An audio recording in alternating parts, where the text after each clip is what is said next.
I want to talk to you about barriers to engagement. Often when we think about engagement, we think about what we can do to draw people in, but we also want to figure out what we can do to remove barriers so that we clear the path for people to be able to engage with our organization. When we think about barriers, there are three categories. There are functional, emotional, and cultural barriers. Functional barriers are things that just keep people from understanding or easily doing something.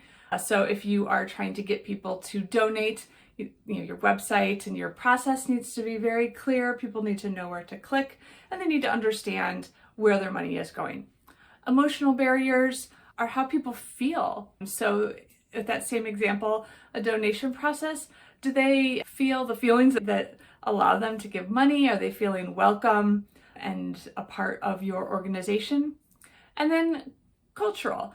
Cultural, it could be where someone is from, a location. It could also be the community that someone's in. Are they from a younger community or a different economic community? When we understand how the different communities might perceive what we're asking, perhaps younger generation just doesn't quite understand the way a nonprofit works, and they need to really understand that where their money goes and why it's important for that work to continue.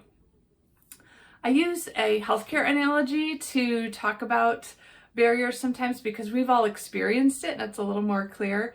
So if you go to a doctor and a doctor recommends a treatment for you, they functionally want to make sure you understand why you're getting that treatment and what you need to do to make it successful.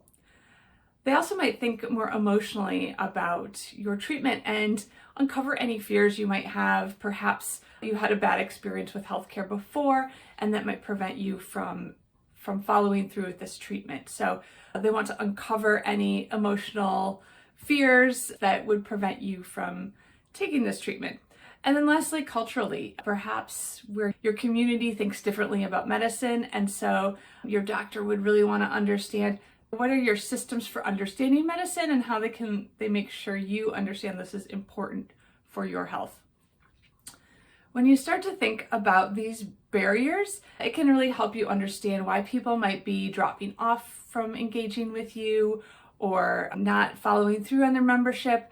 We can really start to figure out how you can break those apart and leave that open path for your amazing stories and work that you're doing.